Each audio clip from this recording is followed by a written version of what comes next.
ওয়াসাল্লাম বলছেন, কোনো ব্যক্তিকে যদি আল্লাহ 60 বছর বয়স দেন, সিত্তিনা সানা, 60 বছর যদি বয়স দেন, তাহলে ওই ব্যক্তির ওজর পেশ করার মতো কোনো অজুহাত থাকবে না বিচারের মাঠে, যে আল্লাহ তুমি আরেকটু সময় দিলে আমি ফিরে আসতাম, তওবা করতাম, বা আর কিছু করতাম, আমি ভালো কাজ করতাম, আরেকটু সময় পেলে।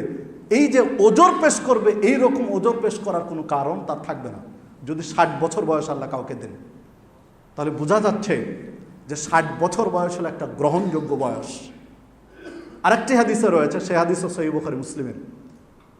আল্লাহ রাসূল সাল্লাল্লাহু আলাইহি ওয়াসাল্লাম বলছেন, আমার এই উম্মার বয়স হচ্ছে 60 থেকে 70 বছর। গড় বয়স 60 থেকে 70 বছর, এর ভিতরে যদি কেউ 70 বছরের বেশি পায়, তাহলে এটা আপনি আমি বোনাস পেয়েছি। এটা আপনার আমার জন্য আল্লাহর পক্ষ থেকে দয়া। আপনার আমার অনেক আধুনিকতা বেড়েছে, অনেক আধুনিক হয়েছে আপনি আমি অনেক জ্ঞানী হয়েছি, শিক্ষার হার বেড়েছে, কিন্তু ওই যুগ এখন আপনি আমি আনতে পারিনি। মনুষ্যত্ববোধ, মানবতা কোন পর্যায়ে গিয়েছে, তলানিতে গিয়েছে, এটা আপনার আমার চোখের সামনে। চেষ্টা করছি উত্তরণের জন্য, আল্লাহ রাব্বুল আলামিন কবুল করুন। সম্মানিত উপস্থিতি, তো যে কথা বলছিলাম, আল্লাহ রাব্বুল আলামিন কোরআন মাজিদের সূরা আলা 17 এবং 18 নম্বর আয়াতে উল্লেখ করেছেন, বাল তুসিরুনাল হায়াতাদ দুনিয়া, তোমরা দুনিয়াবী জীবনকে প্রাধান্য দাও, দুনিয়াবী জীবনকে অগ্রাধিকার দাও, দুনিয়াবী জীবনকে মূল হিসাবে গ্রহণ করো, অথচ ওয়াল আখিরাত খায়রু ওয়া আবকা, আখিরাত হচ্ছে খায়র, কল্যাণকর, দুনিয়ার চেয়ে বহুগুণ কল্যাণকর জীবন হচ্ছে আখিরাত, ও আবকা এবং চিরস্থায়ী। দুনিয়াবী জীবনকে তোমরা প্রাধান্য দাও, প্রাধান্য দিচ্ছ দুনিয়াকে, অথচ দুনিয়ার চেয়ে আখিরাত মহাগুণ বেশি মূল্যবান, অনেক বেশি মূল্যবান দুনিয়ার চেয়ে, এবং চিরস্থায়ী। দুনিয়া হচ্ছে ক্ষণস্থায়ী, আখিরাত হচ্ছে চিরস্থায়ী।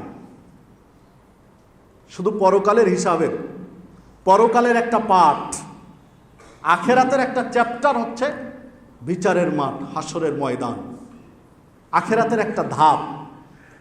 তো একটা ধাপকে নিয়ে যদি দুনিয়ার সাথে তুলনা করি, আমরা দুনিয়াতে একটা মানুষ বাঁচি কত বছর? 60-70 বছর। সহিহ বুখারীতে একটি হাদিস রয়েছে, রাসূলুল্লাহ সাল্লাল্লাহু আলাইহি ওয়াসাল্লাম বলছেন, কোনো ব্যক্তিকে যদি আল্লাহ 60 বছর বয়স দেন, সিত্তিনা সানা, 60 বছর যদি বয়স দেন, তাহলে ওই ব্যক্তির ওজর পেশ করার মতো কোনো অজুহাত থাকবে না বিচারের মাঠে, যে আল্লাহ তুমি আরেকটু সময় দিলে আমি ফিরে আসতাম, তওবা করতাম, বা আর কিছু করতাম, আমি ভালো কাজ করতাম, আরেকটু সময় পেলে। এই যে ওজর পেশ করবে, এই রকম ওজর পেশ করার কোনো কারণ তার থাকবে না যদি 60 বছর বয়স আল্লাহ কাউকে দেন। তাহলে বোঝা যাচ্ছে যে 60 বছর বয়স হলো একটা গ্রহণযোগ্য বয়স। আরেকটি হাদিসে রয়েছে, সেই হাদিসও সহিহ বুখারী মুসলিমের। আল্লাহ রাসূল সাল্লাল্লাহু আলাইহি ওয়াসাল্লাম বলছেন, আমার এই উম্মার বয়স হচ্ছে 60 থেকে 70 বছর। গড় বয়স 60 থেকে 70 বছর, এর ভিতরে যদি কেউ 70 বছরের বেশি পায়, তাহলে এটা আপনি আমি বোনাস পেয়েছি। এটা আপনার আমার জন্য আল্লাহর পক্ষ থেকে দয়া। তো দেখুন, 60-70 বছরের জীবন আপনার আমার এই দুনিয়াতে, ধরে নিলাম 100 বছরের জীবন আপনার আমার এই দুনিয়াতে, তার চেয়ে বেশি নয়। আর আখিরাতের একটা ধাপ, একটা স্তর, হাসরের ময়দান, বিচারের দিন। একটা দিন হবে এই পৃথিবীর 50,000 বছরের সমান একটা দিন। এই পৃথিবীর 50,000 বছর জোড়া দিলে যত লম্বা হয়, হাসরের ময়দানের একটা দিন, বিচারের একটা দিন হবে তত লম্বা, তত বড়।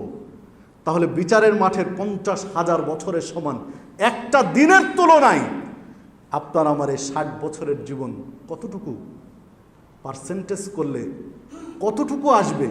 কিঞ্চিত, সামান্য একটু। আপনি আমি এই 60 বছরের জীবনকে ফুলে ফুলে ঢেলে সাজানোর জন্য, এই 60 বছরের জীবনকে সৌন্দর্য করার জন্য, সুখময় করার জন্য দুনিয়ার পিছনে ছুটে বেড়াচ্ছি।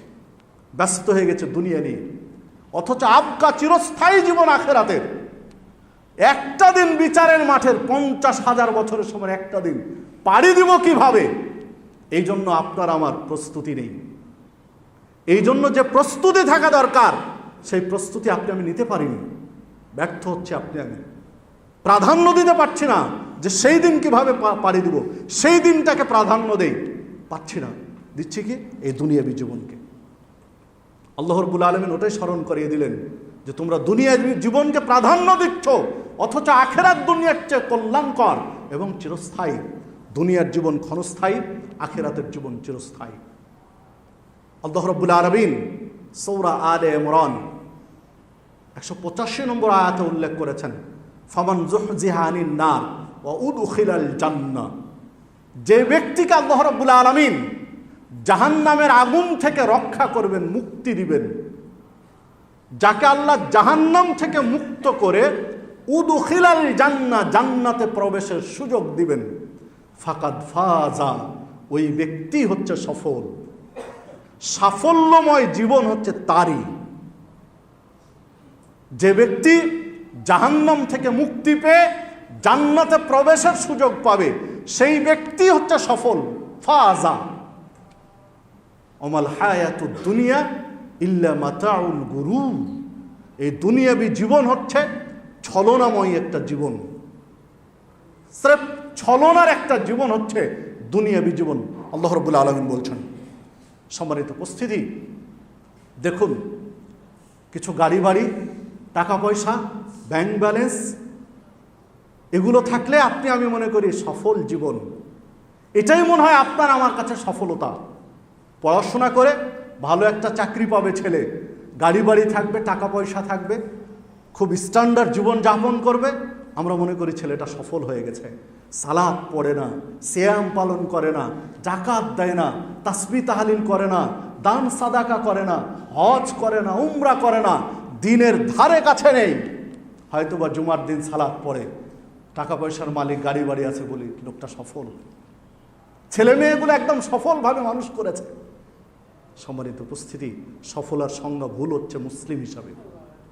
মুসলিম হিসাবে সফলতার সংজ্ঞা নির্ধারণ আপনার আমার ভুল হয়েছে। কারণ তার এই সফলতা, এই সুখ স্বাচ্ছন্দ্য কতদিনের? বড়জোর 60 বছরের, 100 বছরের, তার চেয়ে বেশি নয়।